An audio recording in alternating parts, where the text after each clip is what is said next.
Hello class, I hope you are doing well. तो आज हम अपने द भारतीय न्याय संहिता 2023 के आगे के क्लासेस यानी आगे के प्रोविजंस के बारे में जानेंगे। तो अभी तक हमने सेक्शन आई थिंक 110 तक कंप्लीट कर लिया है हमारे पिछले क्लासेस में। आप उसको जाके हमारे चैनल के प्लेलिस्ट में जाके देख सकते हैं। और आज हम स्टार्ट करेंगे सेक्शन 111 यानी 111 से, जो बात करता है ऑर्गेनाइज्ड क्राइम से। तो ओके, हाँ, एक बार में खुल गया। तो सबसे पहले तो एक छोटा सा इंट्रोडक्शन कि हमारा बीएनएस है क्या। तो हमारा जो भारतीय न्याय संहिता है ये लाया गया है इंडियन पिनल कोड 1860 को रिपील करके, यानी उसको रिपील करके हमारा BNS as a new law, as a new criminal law लाया गया है। ठीक है, और हम जानते हैं कि ये एक सब्सटेंटिव लॉ है और इसमें ऑफेंसेस और उसके पनिशमेंट के बारे में बताया गया है। फिलहाल ये एक एग्जॉस्टिव एक्ट नहीं है ना। ये मतलब इसे बहुत ही दिए तो हैं, एक तरफ से देखा जाए तो जितने भी क्राइम्स हैं वो सारे दिए हुए हैं, लेकिन सारे के सारे क्राइम इसमें नहीं दिए हुए हैं, ऐसा हम कह सकते हैं ना, क्योंकि वही चीज़ हम अपने अलग माइनर एक्ट में पढ़ते हैं। तो अभी तक हमने हमारे बीएनएस में जैसे इसका जो वो है इन्फोर्समेंट डेट है वो हमारा है 1 जुलाई 2024। उसके बाद इसमें हमने सेक्शन 1 पढ़ा, टू में पूरे हमारे डेफिनेशंस दिए हुए हैं। लाइक जो हमारा आईपीसी में जो जनरल एक्सप्लेनेशन के बारे में दिया हुआ था वो हमारे सेक्शन 2 में 1 2 3 करके दिया हुआ है पूरा, है ना। क्योंकि उसमें बहुत ज़्यादा सेक्शंस हो गए थे तो इसमें बहुत ही ज़्यादा कंपाइल इसको मतलब कंसाइज फॉर्म में बना के रखा गया है हमारे इसके बीएनएस को।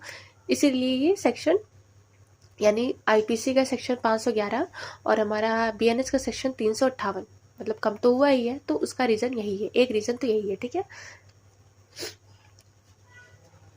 फिर उसके बाद सेक्शन 4 जो हमारा पनिशमेंट से रिलेटेड बात करता है वो भी कवर हो चुका है। उसके बाद हमारा जनरल एक्सेप्शंस आते हैं, यानी हमारे मतलब किस किस बेस पे एक ऑफेंस के अगेंस्ट हम जाके उसको डिफेंस कर सकते हैं अपने आप को।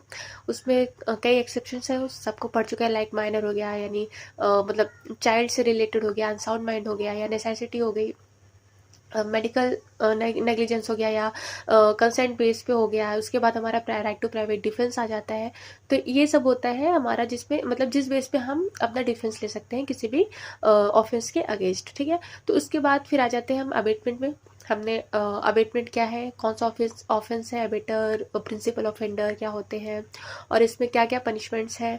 Abettor same as level of the principal offender होता है। तो ये सब हमने कवर कर लिया। फिर उसके बाद हम आ गए थे हमारे मर्डर वाले उसमें, मतलब नहीं, फिर उसके बाद हम हमारे आए थे offence against women and child, यानी उसमें पूरा वुमेन्स के अगेंस्ट जितने भी ऑफेंसेस होते हैं, लाइक सेक्सुअल हरासमेंट हो गया, रेप हो गया, और मैरिज से रिलेटेड जो भी ऑफेंस होते हैं वो सब हमने देख लिया। लाइक अडल्ट्री तो बढ़ गई है, लाइक बाइगेमी हो गई, या उसके अलावा जितने भी मैरिज से रिलेटेड थे, क्रुएलिटी हो गई, ये सब हमने देख लिया। फिर चाइल्ड के अगेंस्ट जो भी ऑफेंसेस होते हैं वो सब हमने देखे। फिर उसके बाद हम आ गए थे हमारे मर्डर और कल्पेबल होमिसाइड, यानी ये जो हमारे ऑफेंस होते हैं जो कि ह्यूमन को अफेक्ट करते हैं, उनसे रिलेटेड जो भी हमारा क्या कहते हैं सेक्शन था वो सब हमने कवर कर लिया था। फिर उसके बाद अभी एक तरफ से देखा जाए तो वही हमारा चैप्टर चल रहा है, और सेक्शन 110 तक यानी 110 तक हमने पिछली बार कवर कर लिया था, जो बात करता है हमारा attempt to commit culpable homicide.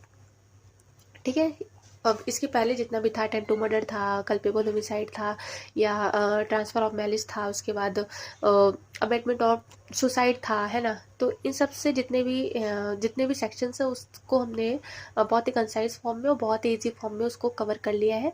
तो अगर आपको वो पढ़ना है तो आप हमारे चैनल में जाके उसे प्लेलिस्ट में आप उसको देख सकते हैं, तो वहाँ से आप उसको कवर कर सकते हैं। और फिलहाल अब आज स्टार्ट करते हैं हमारा सेक्शन 111 जो बात करता है ऑर्गेनाइज्ड क्राइम। तो इसके पहले आप please like share and subscribe कर दीजिए, और मतलब आगे की क्लासेस कर लीजिएगा। आई थिंक तब आपको ये क्लासेस ज़्यादा अच्छी लगेंगी, क्योंकि आपका आगे का कवर हो चुका है। ठीक है, इसलिए। और आने वाले एग्जाम्स में हमको पता है कि हमारे जो न्यू क्रिमिनल लॉज है वही आने वाले हैं, तो अच्छा होगा कि इसको हम जल्द से जल्द कवर कर लें, और जाहिर सी बात है वो रिपीटेशन यानी रिवाइज करते करते हमको याद भी हो जाएगा। तो ठीक है, पार्डन माई वॉइस क्योंकि तबीयत थोड़ी सी ख़राब है। ओके, तो सेक्शन 111 यानी ये 111 ये बात करता है हमारा ऑर्गेनाइज्ड क्राइम के बारे में। तो पहले हमारे आईपीसी में ऑर्गेनाइज्ड क्राइम हो गया या टेररिस्ट अटैक हो गया, मतलब ऐसे किसी भी ऑफेंस के बारे में हमारा आईपीसी बात नहीं करता था, क्योंकि जिस समय हमारा आईपीसी बना था आई थिंक उस टाइम ऐसे क्राइम्स होते भी नहीं थे, है ना। उस टाइम ऐसे क्राइम होते नहीं थे, तो उस टाइम उसको मतलब ज़रूरत नहीं थी तो नहीं बनाया गया। लेकिन आज के टाइम में हम देख रहे हैं कि आए दिन टेररिस्ट अटैक होने का क्या कहते हैं, हमारे पास थ्रेट्स आते रहते हैं, या कुछ ऐसी चीज़ें इलीगल चीज़ें होती हैं जो कंटिन्यू होती रहती हैं। तो उन चीज़ों को प्रिवेंट करने के लिए या उन चीज़ों को मतलब अगर वो चीज़ें हो गई हैं तो उनको पनिश करने के लिए ये हमारा सेक्शन लाया गया है। तो ऑर्गेनाइज्ड क्राइम, इसका पहले मतलब समझते हैं। इसकी मीनिंग मतलब इसका पूरा वो दिया गया है कि हमारा ऑर्गेनाइज्ड क्राइम में इंक्लूड क्या क्या होता है, ठीक है। अब दिस इसके नाम से ही पता चल रहा है कि किसी चीज़ को ऑर्गेनाइज करने का मतलब होता है कि उसको एक क्रमानुसार रखना, या उसको एक लंबे समय से एक ही तरह से करते रहना और उसमें अपना प्रॉफिट बनाते रहना, है ना। नाम से ही हमारा ये चीज़ दिख रहा है। तो एनी कंटिन्यूइंग अनलॉफुल एक्टिविटी, यानी यहाँ पे एक कंटिन्यूएंस दिया हुआ है, लगातार करने का दिया हुआ है। लगातार क्या करने का, अनलॉफुल एक्टिविटी, कोई एक्टिविटी हो रही है जो कि अनलॉफुल है, यानी जिसको लॉ के द्वारा प्रोहिबिट किया गया है, यानी जिसको लॉ के द्वारा पनिशबल किया गया है। तो any continuing unlawful activity including, तो ये पूरा जो हमारा सेक्शन ये इंक्लूड करता है कि ऐसे कौन कौन से अनलॉफुल एक्टिविटी है जो लगातार हो रहे हैं, like kidnapping, robbery, vehicle theft मतलब चोरी, वो गाड़ी की चोरी, extortion, land grabbing, contract killing, वही जो सुपारी वगैरह देना होता है, इकोनॉमिक ऑफेंसेस लाइक आजकल हम देख ही रहे हैं कि हमारे बैंक से ओटीपी आती है, मतलब हमारे मोबाइल में ओटीपी आती है, ओटीपी बता दो अगले का बैंक खाली। तो इस टाइप के जो भी होते हैं जो पैसों से रिलेटेड मतलब ऑफेंस होते हैं उसको इकोनॉमिक ऑफेंस कहते हैं। साइबर क्राइम वही trafficking of person, drugs, weapons और इलिसिट गुड्स और service, human trafficking for prostitution और रैंसम यानी फिरौती देना, वही सब किसी को मारने के लिए। भाई एनी पर्सन और a group of person acting in concert, मतलब यहाँ तक देखो रैंसम मतलब इतने जो हमारे जो भी ऑफेंसेस बताए गए हैं ये हमारे बीएनएस में अलग अलग जगह पे अलग अलग सेक्शंस पे दिए हुए हैं और वेल डिफाइंड भी किया गया है कि किडनैपिंग क्या है, हमारा एक्सटॉर्शन क्या है, थेफ्ट क्या है ना। साइबर क्राइम हम जानते हैं कि साइबर क्राइम जो हमारे मतलब कंप्यूटर से जो हमारे टेक्नोलॉजी से जुड़े हुए जो क्राइम्स होते हैं वो होते हैं साइबर क्राइम। जैसे हमारा डाटा आजकल चोरी हो जा रहा है, कोई ब्लैकमेल कर रहा है, एआई जनरेट कर रहा है, तो उस टाइप के जो भी क्राइम्स होते हैं वो होते हैं हमारे साइबर क्राइम। अब ट्रैफिकिंग ऑफ पर्सन मतलब एक पर्सन को एक जगह से दूसरी जगह तक ट्रांसफ़र करना, और वो भी किस पर्पज़ से, उसको प्रोस्टिट्यूशन के पर्पज़ से या स्लेवरी के पर्पज़ से, इस टाइप के पर्पज़ से, और इसके बदले में पैसों का लेन देन होता है। तो ये सब चीज़ें हमको अलग अलग सेक्शन में दिया हुआ है, लेकिन ऑर्गेनाइज्ड क्राइम का मतलब सीधा सीधा यहाँ पर है कि ये चीज़ें की जा रही हैं क्योंकि भाई ये एक अनलॉफुल एक्टिविटी है और ये चीज़ें कंटिन्यू की जा रही है। किसके द्वारा, या तो सिंगल की जा रही है या जॉइंटली की जा रही है, या तो एक पर्सन इसको कर रहा है या तो कई पर्सन, यानी यहाँ पे एक ग्रुप ऑफ द पर्सन है, यानी एक बहुत बड़ा गैंग टाइप का है, हम बोल सकते हैं, जैसे कि पकड़ाते भी हैं, ठीक है। इधर as a member of an organised crime syndicate और on behalf of such syndicate. तो सिंडिकेट का मतलब अभी हम आगे समझेंगे कि सिंडिकेट, ऑर्गेनाइज्ड क्राइम सिंडिकेट का मतलब क्या होता है। समझ लेते हैं। ग्रुप ऑफ 2 और more person who acting either singly और जॉइंटली एज अ सिंडिकेट और गैंग। तो यहाँ पे सिंडिकेट का मतलब भी वही होता है कि 2 या 2 से पर्सन एज अ गैंग वहाँ पे वर्क कर रहे हैं, एक दूसरे के साथ पूरा प्रिपरेशन चल रहा है, वहाँ पे पूरा इंटेंशन है दोनों का एक दूसरे के साथ, ठीक है। मतलब एक तरफ होता नहीं कि आप ये करो आप वो करो, इस टाइप का। तो ये होते हैं हमारे सिंडिकेट्स, और इन्हीं सिंडिकेट्स के द्वारा या इन्हीं मेंबर्स के द्वारा अगर ये सारी एक्टिविटीज़ की जा रही हैं और वो भी लगातार की जा रही हैं तो ऐसे जो क्राइम्स होते हैं उसी को कहते हैं ऑर्गेनाइज्ड क्राइम, ठीक है। Use of violence, threat of violence, तो ये सब इसके कीवर्ड्स हैं। आई थिंक आपको ये एक कॉपी में लिख लेना चाहिए, कीवर्ड्स हैं तो इसको याद कर लीजिएगा, ठीक है। ये आपके आंसर राइटिंग में बहुत काम आएगा। फिर एक्सप्लेनेशन। अब हमारे एक्सप्लेनेशन में ये जितने भी दिए हुए हैं ये हमारे हैं essentials. Like organised crime syndicate क्या होता है हमने भी देख लिया कि जो गैंग होते हैं। कंटिन्यूइंग अनलॉफुल एक्टिविटी का मतलब होता है कि कोई भी पर्सन मतलब यहाँ पे हमको ये तो बता दिया गया कि कंटिन्यू होना चाहिए, कोई भी एक्टिविटी जो कि अनलॉफुल है वो कंटिन्यू होना चाहिए। अब कंटिन्यू क्या मतलब ये 20 साल से कंटिन्यू है या 5 साल से कंटिन्यू है या 2 साल का भी चलेगा, तो मतलब इसका जो एक टाइम पीरियड है वो चीज़ यहाँ पे बताई गई है एज पर एक्सप्लेनेशन का। जो नंबर 2 है वो यहाँ पे बताया गया है कि मतलब कोई भी ऐसा कॉग्निजेबल ऑफेंस जो कि 3 साल या 3 साल से ज़्यादा उसकी पनिशमेंट है। ठीक है, कॉग्निजेबल ऑफेंस का मतलब समझते हैं हीनियस ऑफेंसेस होते हैं, यानी बहुत ही बड़े ऑफेंस होते हैं। अगर उनकी पनिशमेंट 3 या 3 साल से ज़्यादा है और ऐसे ऑफेंस में हमारा जो कॉम्पिटेंट कोर्ट है वो अगर उसमें एक तरफ से देखा जाए कॉम्पिटेंट कोर्ट के द्वारा उसमें कॉम्पिटेंट कोर्ट के सामने अगर चार्जशीट फाइल हो चुकी है, एक तरफ से कॉग्निजेंस लिया जा चुका है और यहाँ पे टाइम पीरियड बताया गया है more than 1 chargesheet have been filed before the competent court within the preceding period of 10 year. तो यहाँ पे 10 साल जो हमारा पीरियड से बताया गया है कि अगर चार्जशीट 10 साल में एक बार से ज़्यादा अगर चार्जशीट यहाँ पे कोर्ट के सामने फाइल की गई है और कोर्ट उसमें कॉग्निजेंस भी लिया है, तो ऐसे जो एक्टिविटीज़ होते हैं उनको हम क्या बोलेंगे, कंटिन्यूइंग अनलॉफुल एक्टिविटी के मतलब उसमें शामिल करेंगे। ठीक है, मतलब यहाँ पे 10 साल का एक टाइम पीरियड बताया गया है कि 10 साल में अगर यहाँ पे 2 या 2 से अधिक मतलब एक या एक से अधिक, ठीक है, यानी पता लग रहा है कि एक बार उस इंसान के ऊपर एक बार बहुत ज़्यादा FIR वगैरह हुई थी, वो पकड़ा गया था कहाँ पे, फॉर एग्जांपल वो साइबर क्राइम में पकड़ा गया था।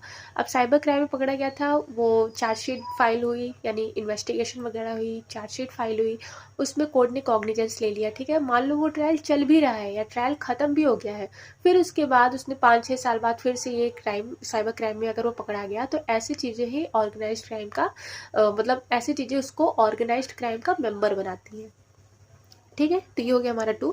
इकोनॉमिक ऑफेंस का मतलब यहाँ बताया गया है कि criminal breach of trust, forgery, counterfeiting of currency notes, bank notes, government stamp, hawala transaction, mass marketing fraud, मतलब वही चीज़ें जो कि एक प्रॉपर्टी से रिलेटेड है, यानी जो मॉनेटरी बेनिफिट दे रही है किसी भी पर्सन को, और वो भी कैसे, अनलॉफुल एक्टिविटी से, तो वो होती है हमारी इकोनॉमिक ऑफेंसेस।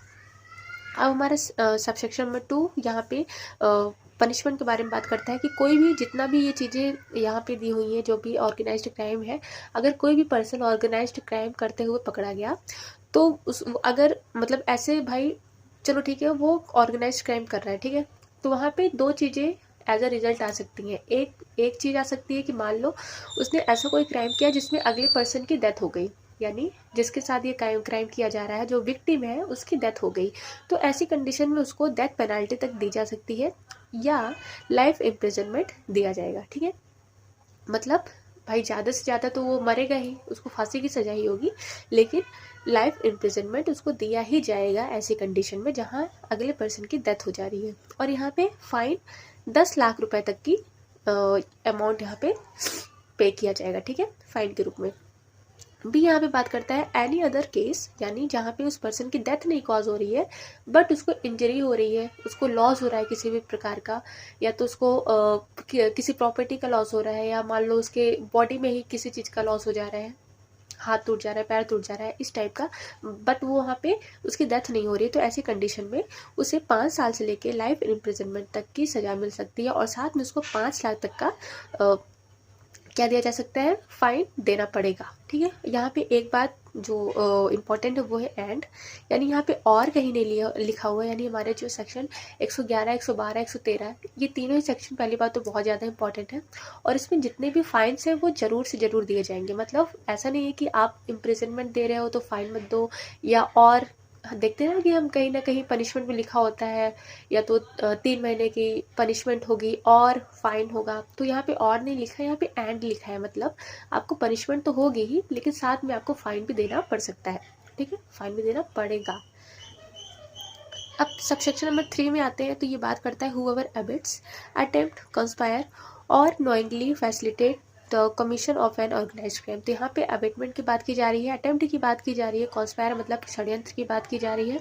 तो अगर कोई भी पर्सन जो कि जितने भी हमारे की एजेंसीज देखे जो हमारे ऑर्गेनाइज्ड क्राइम होते हैं, अगर इसके बारे में कोई भी पर्सन अबेटमेंट कर रहा है यानी दूसरे पर्सन को उकसा रहा है या अटेम्प्ट कर रहा है या साथ में मिलकर यहाँ पे कॉन्स्पिरेसी गढ़ी जा रही है ना, तो ऐसी कंडीशन में जो भी पर्सन इस मतलब इस कमीशन में जो भी पर्सन इंक्लूड है उनको 5 साल से लेके लाइफ इम्प्रिजनमेंट तक की सजा हो सकती है और प्लस उनको 5 लाख तक का फाइन भी देना पड़ सकता है। फिर हम आते हैं अपने सेक्शन नंबर 4 पे जो बात करता है any member who is a member of organised crime syndicate shall be. तो यहाँ पे वही कि कोई भी पर्सन है जो कि ऑर्गेनाइज्ड क्राइम के गैंग में शामिल है, मतलब भाई ऐसे तो नहीं पकड़ाते हैं ना, ऐसे तो नहीं पकड़ा जाता, लेकिन मान लो कोई पर्सन पकड़ा गया और उसको मतलब पुलिस के द्वारा उसको पकड़ा गया और वो एज अ क्राइम मतलब उसको प्रूफ कर दिया गया कि ये एक ऑर्गेनाइज्ड क्राइम का एक गैंग का पर्सन है। तो ऐसी कंडीशन में उसे 5 साल से लेकर लाइफ इम्प्रिजनमेंट तक की उसको सजा मिल सकती है और प्लस उसको 5 लाख तक का फाइन भी देना पड़ सकता है। उसके बाद सब सेक्शन 5 हमारा बात करता है हु एवर इंटेंशनली यानी इंटेंशन होगा हर्बर और conceal any person who has committed the offence. ठीक है, तो यहाँ पे कोई भी पर्सन जो कि इंटेंशन है उसका पूरी तरह से इंटेंशन है और वो उस पर्सन को हार्बर कर रहा है यानी उस पर्सन को शरण दे रहा है अपने पास और उसको छुपाने की कोशिश कर रहा है जो कि किसी प्रकार के अनलॉफुल एक्टिविटी में शामिल है यानी जो कि किसी प्रकार का ऑर्गेनाइज्ड क्राइम में शामिल है। ऐसे पर्सन भी एक ऑफेंडर होते हैं और इनको 3 साल से लेके लाइफ इम्प्रिजनमेंट तक की सज़ा मिल सकती है, प्लस इनको 5 लाख तक का फाइन भी देना पड़ सकता है। लेकिन यहाँ पे एक प्रोवाइजो है, यानी प्रोवाइजो का मतलब है सीधा सीधा एक्सेप्शन। तो यहाँ पे एक्सेप्शन में बताया गया है कि अगर कोई स्पाउस ऑफ द ऑफेंडर यानी हस्बैंड और वाइफ यानी कोई क्रिमिनल है जो कि हस्बैंड है और उसकी वाइफ अगर उसको अपने घर में छुपा रही है या हरबत दे रही है, कंसील कर रही है, उसको बचा रही है, तो ऐसी कंडीशन में उसकी वाइफ को यहाँ पे लायबल नहीं ठहराया जाएगा क्योंकि वो उसकी वाइफ है और उसका वो मतलब होता है ना कि धर्म होता है कि मतलब पति परमेश्वर है तो जो भी है वो मेरे ही है, इस टाइप का। तो यहाँ पे स्पाउस ऑफ द ऑफेंडर को यहाँ पे एक तरफ से इम्यूनिटी दी गई है। फिर आते हैं सबसेक्शन नंबर 6 में जो बात करता है who ever पजेस्ट any property derived और ऑब्टेन। तो यहाँ पे प्रॉपर्टी से रिलेटेड बात की जा रही है कि कोई भी ऐसा कोई भी पर्सन जो कि प्रॉपर्टी को ऑब्टेन करता है जो कि कहाँ से लाई गई है, जो कि एक ऑर्गेनाइज्ड क्राइम मतलब इसी क्राइम से उस प्रॉपर्टी को स्टोल किया गया है और अगला पर्सन उसे ही पजेस कर रहा है, उसको रख रहा है, उसको या खरीद रहा है, इस टाइप से अगर ऐसा पर्सन करते हुए पाया गया तो वो भी लायबल होगा और ऐसी कंडीशन में उसको 3 साल से लेके लाइफ इम्प्रिजनमेंट तक की सज़ा मिल सकती है और यहाँ 2 लाख तक का उसको फाइन भी देना पड़ सकता है। ठीक है, सब सेक्शन नंबर 7 में दिया हुआ है if any person on the behalf of a member of an organized crime syndicate is at any time has been the possession of movable or immovable property which he cannot satisfactorily account for। तो यहाँ पे सीधा सीधा सा मतलब ये है कि कोई पर्सन है जो कि on the behalf of organised crime syndicate यानी उस गैंग से जुड़ा हुआ है वो इंसान, उसके पास ऐसा कोई मूवेबल और इमूवेबल प्रॉपर्टी पाई जाती है जो कि किससे ऑब्टेन की गई है, हमारे ऑर्गेनाइज्ड क्राइम से ऑब्टेन की गई है और ये प्रॉपर्टी उसके पास है। मान लो पुलिस उससे पूछताछ कर रही है और वो एक सेटिस्फैक्ट्री आंसर नहीं दे पा रहा है पुलिस को कि ये प्रॉपर्टी मेरे पास कर क्या रही है, तो ऐसी कंडीशन में वो भी लायबल होगा यानी वो भी एक ऑफेंडर कहलाएगा और उसे 3 साल से लेके 10 साल तक की सज़ा यहाँ पे मिल सकती है और प्लस उसको 1 लाख तक का फाइन भी देना पड़ सकता है। तो ये हो गया हमारा ऑर्गेनाइज्ड क्राइम। ठीक है, और उसके जो एग्रावेटेड फॉर्म है यानी जो उससे जुड़े हुए जितने भी फॉर्म्स हैं और उससे रिलेटेड पनिशमेंट। ठीक है, तो बहुत ही शॉर्ट फॉर्म में इसको मैंने समझा दिया और पूरा बेयर एक्ट ट्रेडिंग है। आई थिंक बस कुछ कीवर्ड्स होते हैं जो आई थिंक हमें याद करना पड़ता है और एग्ज़ाम में उसको मतलब वही पूछ लिया जाता है। ओके, तो सेक्शन नंबर 112 जो बात करता है पैटी ऑर्गेनाइज क्राइम। तो यहाँ पे पैटी का मतलब होता है कि छोटा मोटा, ठीक है, पैटी का मतलब होता है कि छुटपुटिया, छोटा मोटा। तो ऐसा who ever being a member of group और गैंग, तो यहाँ पे कोई पर्सन है जो कि मेंबर है ग्रुप का या गैंग का, और वो कौन से ग्रुप या गैंग का होगा, ये जो हमने पढ़ा भी ऑर्गेनाइज्ड क्राइम, यानी गैंग और ग्रुप का है, किसका, जो ऑर्गेनाइज्ड क्राइम है उसका। यानी एक तरफ से देखा जाए तो एक कंटिन्यूइंग अनलॉफुल एक्टिविटी का एक पर्सन है जो कि कमिट करता है एनी एक्ट ऑफ थेफ्ट, चोरी करता है, स्नैचिंग करता है यानी छीना झपटी करता है, चीटिंग करता है, या unauthorise selling of tickets, like tickets मतलब आजकल हम देख ही रहे हैं कि रेलवे के टिकट्स गायब हो जा रहे हैं कहाँ कहाँ, तो ऐसे टिकट्स का अनऑथराइज सेलिंग हो रही है, या अनऑथराइज बैटिंग करता है, गैम्बलिंग करता है, selling of public examination question paper. देखो ये चीज़ हमारे एग्जाम से रिलेटेड है, ठीक है, तो ये पूछा जाएगा कि पेटी ऑर्गेनाइज क्राइम में क्या ये भी आता है। तो हाँ, जो पेपर लीक हो रहा है आजकल हमारा, वो भी एक क्राइम है और वो 112 के तहत इसको इसमें रखा जाता है, ठीक है। तो अगर कोई ऐसा पर्सन है जो कि पब्लिक एग्जामिनेशन क्वेश्चन पेपर को सेल कर रहा है, अगर वो पकड़ा गया, तो ऐसे केसेस को हम पैटी ऑर्गेनाइज्ड क्राइम कहेंगे। फिलहाल ये पैटी तो नहीं है, इसको प्रॉपर ऑर्गेनाइज्ड क्राइम में रखना चाहिए था, क्योंकि लीक पेपर होने का मतलब है कि एक बहुत बड़ी जनसंख्या वाली स्टूडेंट्स को प्रॉब्लम्स होती हैं, ठीक है। फिलहाल चलो ठीक है, लेकिन अकॉर्डिंग टू हमारा BNS ये एक पैटी ऑर्गेनाइज्ड क्राइम है। एक्सप्लेनेशन, चोरी की बात की गई कि चोरी यहाँ पे कौन कौन सी चोरी इंक्लूड है। तो ट्रिक थेफ्ट मतलब जो ट्रिकी होती है, नज़र घुमाए और बस मोबाइल चोरी, उस टाइप की चोरी हो गई। या थेफ्ट फॉर्म व्हीकल, गाड़ी खड़ी है उसके अंदर कुछ सामान रखा हुआ है, गाड़ी का मतलब नकली चाबी लगा के उसको खोल लेना और चोरी कर लेना, इस टाइप का। ड्वेलिंग हाउस से कोई चोरी हो रही है, बिजनेस प्रीमाइसेस से कोई चोरी हो रही है, कार्गो थेफ्ट, पिक पॉकेटिंग यानी वही मोबाइल क्या कहते हैं, मतलब पॉकेट से कोई चीज़ चोरी हो जा रहा है, थेफ्ट थ्रू कार्ड स्कीमिंग, ठीक है, शॉप लिफ्टिंग मतलब भाई दुकान से चोरी हो जा रही है, या ऑटोमेटेड टेलर मशीन यानी ATM। अब हमारे ATM से तो बहुत ज़्यादा पैसे वैसे चोरी होते हैं, ये तो हम जानते ही हैं। तो अगर ऐसे चोरी मतलब ऐसी चोरियां हो रही हैं तो उसको भी हम पेटी ऑर्गेनाइज्ड क्राइम में रखेंगे। यानी जो थेफ्ट यहाँ पे दिया हुआ है ये इतने सारे चोरी यहाँ पे इंक्लूड कर रहा है। अब 2 यहाँ पे सबसेक्शन 2 हमारा बात कर रहा है कि अगर कोई भी पर्सन पेटी ऑर्गेनाइज्ड क्राइम को करता हुआ पकड़ा गया तो उसको 1 साल से लेकर 7 साल तक की सज़ा मिल सकती है, और प्लस फाइन के लिए भी लायबल है, मतलब उसको फाइन भी पे करना पड़ सकता है। अब हम आते हैं अपने सेक्शन नंबर 113 जो बात करता है टेररिस्ट एक्ट। तो टेररिस्ट एक्ट इसमें भले इतना बड़ा सा दिया हुआ है, लेकिन एक नॉर्मल वे में देखें तो टेररिस्ट एक्ट वी नो की क्या चीज़ें होती हैं।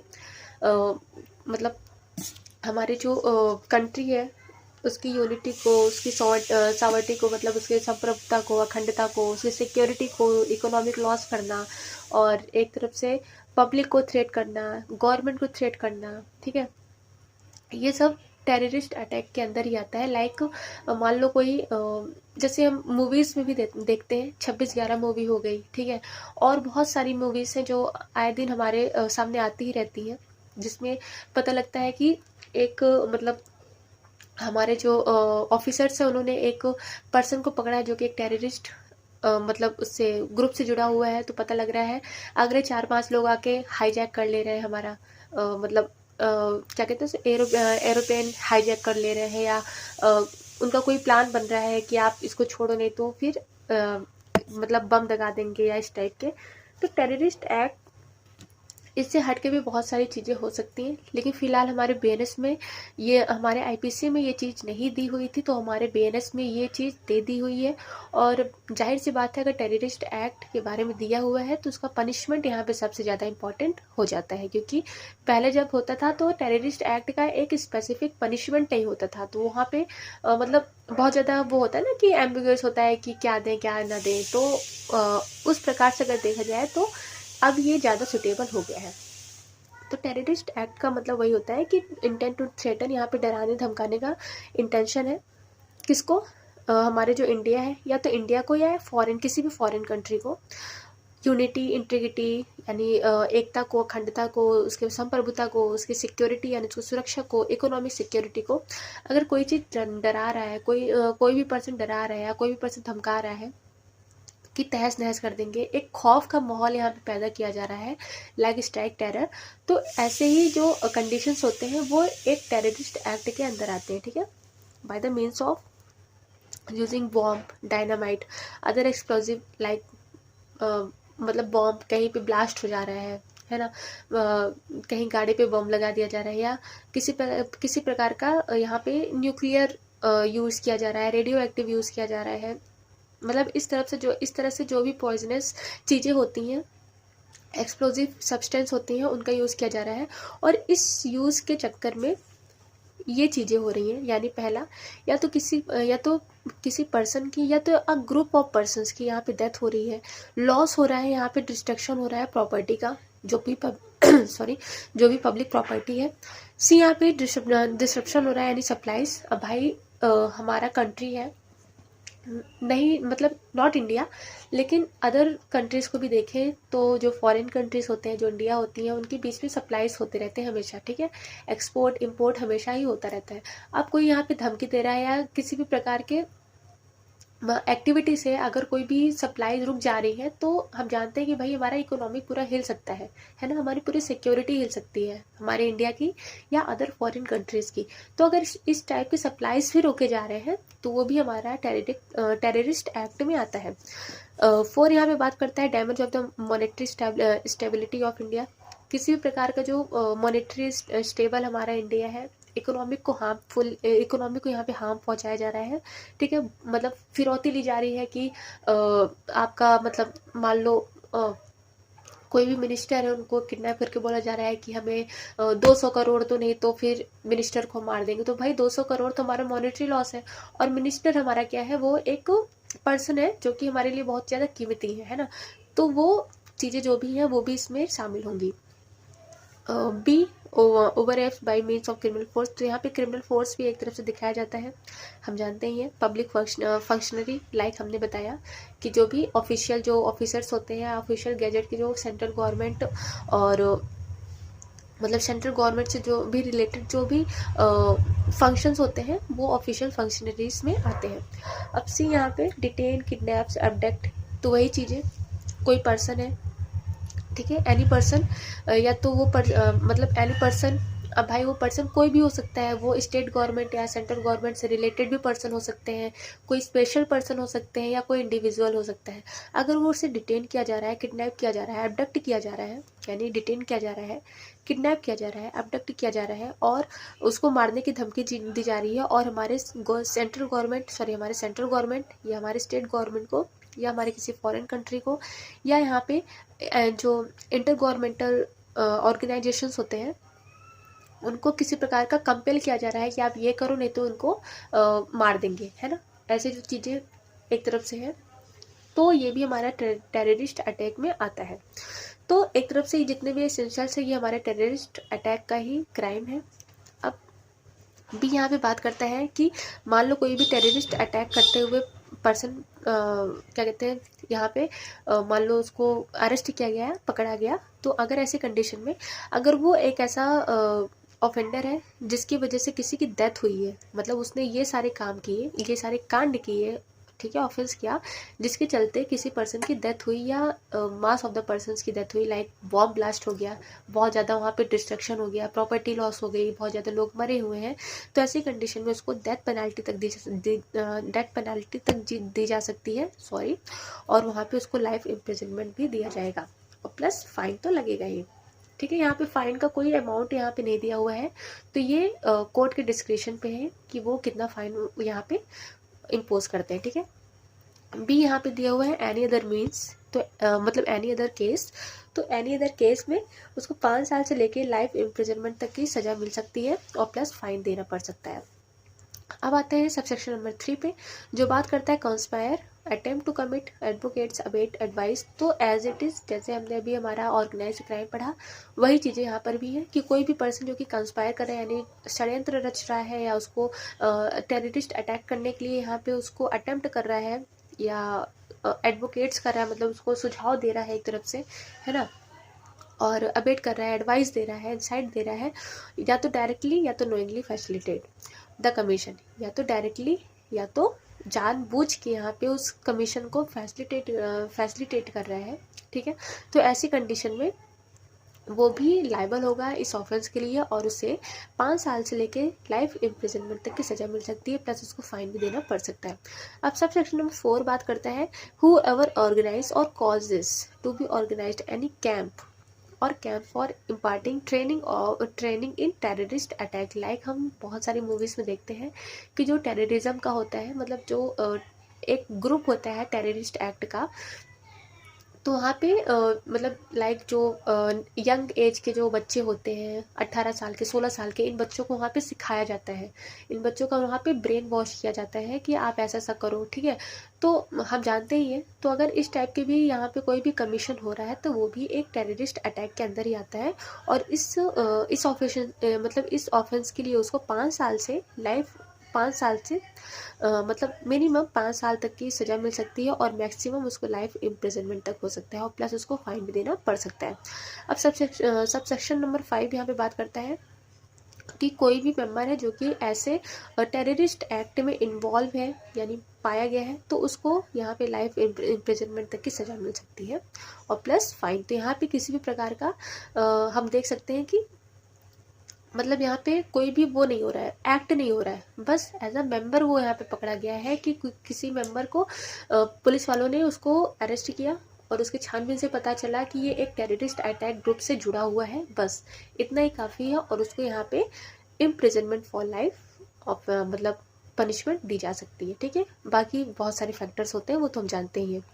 अब सब सेक्शन नंबर 6, तो यहाँ पे वही वॉलंटरी हार्बर का कंसीलमेंट का बात की जा रही है कि अगर कोई पर्सन है जो कि अपने इच्छा अनुसार किसी ऐसे पर्सन को शरण दे रहा है, ऐसे पर्सन को छुपा रहा है जो कि टेररिस्ट अटैक से जुड़ा हुआ है, तो यहाँ पर वो खुद एक ऑफेंडर बन जाएगा, और उसको लाइफ 3 साल से लेकर उम्र कैद तक की सज़ा हो सकती है, और प्लस उसको फाइन देना पड़ सकता है। प्रोवाइजो सेम वही है कि यहाँ पे अगर मान लो कोई हस्बैंड या वाइफ यानी स्पाउसेस हैं, तो उनको यहाँ पे सज़ा नहीं दी जाएगी, ठीक है, क्योंकि स्पाउसेस का मतलब वो बचाते हैं, ठीक है, अपने हस्बैंड वाइफ को इंसान बचाते ही है। फिर सब सेक्शन नंबर 7, ये प्रॉपर्टी से रिलेटेड बात कर रहा है कि कोई भी ऐसी प्रॉपर्टी को अपने पास पजेस करके रखता है, यानी अपने पास रखता है, जो जान रहा है कि ये प्रॉपर्टी कहाँ से रिटेन हुई है, किसी भी टेररिस्ट एक्ट से रिटेन हुई है, और वो पर्सन पुलिस ऑफिसर को या किसी भी अथॉरिटी को मतलब एक तरफ से सेटिस्फाई नहीं कर पा रहा है कि ये प्रॉपर्टी मेरे पास कर क्या रही है, तो जाहिर सी बात है अथॉरिटीज़ को यहाँ पे सस्पेक्ट होता है कि ये भी इंसान टेररिस्ट एक्ट से जुड़ा हुआ है, और इस चक्कर में वो भी लायबल बन जाता है। तो ऐसे में उसको लाइफ इम्प्रिजनमेंट तक की सज़ा मिल सकती है, और प्लस उसको फाइन भी देना पड़ सकता है, ठीक है। अब यहाँ पे एक्सप्लेनेशन इंपॉर्टेंट हो जाता है, तो यहाँ पे यही बताया गया है कि ये जितने भी हमारे टेररिस्ट एक्ट है, अगर इससे रिलेटेड कोई सा भी डाउट आता है, तो उसके लिए हमको UAP यानी अनलॉफुल एक्टिविटी प्रिवेंशन एक्ट 1967 पढ़ना चाहिए। और यहाँ पे बात की जा रही है कि जो हमारे सुप्रिटेंडेंट ऑफ पुलिस हैं, उनको ये डिसाइड करना है कि जो भी एक्ट है ये हमारे UAPA से रिलेटेड है या नहीं, यानी जो भी सेक्शंस हैं वो इसमें मतलब इससे जोड़कर इसमें चार्जशीट में लिखना है या नहीं लिखना है। तो ये हो गया हमारा सेक्शन 113 टेररिस्ट एक्ट, जो कि हमारे न्यूली एडेड है हमारे BNS में, और ये बहुत ही ज़्यादा इम्पॉर्टेंट है। तो आई होप कि ये आपको समझ में आया हो। फिर आते हैं हम हर्ट, मतलब अब आगे के सेक्शंस में। तो सेक्शन नंबर 114 बात करता है हमारा हर्ट, 115 बात करता है वॉलंटरी कॉजिंग हर्ट। तो हमारे सेक्शन 300 आई थिंक 319 320 में हम अपने IPC में पढ़ते थे हर्ट और ग्रीवियस हर्ट के बारे में। तो हर्ट का मतलब यहाँ पर होता है whoever causes bodily pain, disease और informative to any person said to cause hurt. मतलब यहाँ पे कोई भी पर्सन है जो कि किसी दूसरे पर्सन को एक बॉडी पेन दे रहा है, एक डिसीज़ दे रहा है, या एक इन्फॉर्मिटी दे रहा है किसी दूसरे पर्सन को, तो उसे हर्ट कहते हैं। लेकिन यहाँ पे इस टाइप का जो हार्ट होता है वो एक बहुत ही मतलब एक पिंच वाला हार्ट होता है, ज़्यादा एक ग्रीवियस टाइप का हार्ट नहीं होता है। अब फिर आते हैं सेक्शन नंबर 115 पे, जो बात करता है वॉलंटरीली कॉजिंग हर्ट। तो यहाँ पे मतलब अब देखो, हर्ट कोई करना जानबूझ के और अनजाने में, तो दोनों में फ़र्क होता है, ठीक है। तो यहाँ पे वॉलंटरीली मतलब किया जा रहा है कि अगर कोई जानबूझ के आपको हर्ट कर रहा है, यानी जानबूझ के कोई आपको बॉडली पेन दे रहा है, डिसीज़ दे रहा है या इन्फर्मिटी दे रहा है किसी भी काइंड का, तो यहाँ पे ये हमारे सेक्शन 115 यानी 115 के तहत ऑफेंस माना जाएगा। और whoever does any act with the intention of thereby causing hurt to any person with the knowledge that he is likely to thereby to cause hurt to any person does thereby cause hurt to any person सेटली। तो वही चीज़ जो मैंने आपको बताया कि यहाँ पे उसका नॉलेज भी है और इंटेंशन भी है, ठीक है। जानबूझ के अगर कोई पर्सन यहाँ पे हर्ट कर रहा है तो वो सेक्शन 115 के अंदर एक ऑफेंस बन जाएगा। ओके,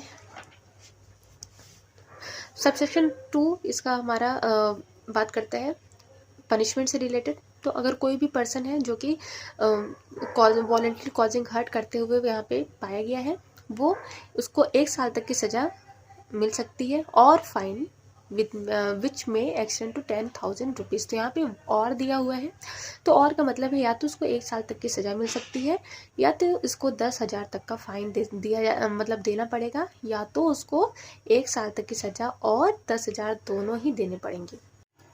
ओके, तो अब हम आते हैं अपने सेक्शन नंबर 116 जो बात करता है ग्रीवियस हर्ट।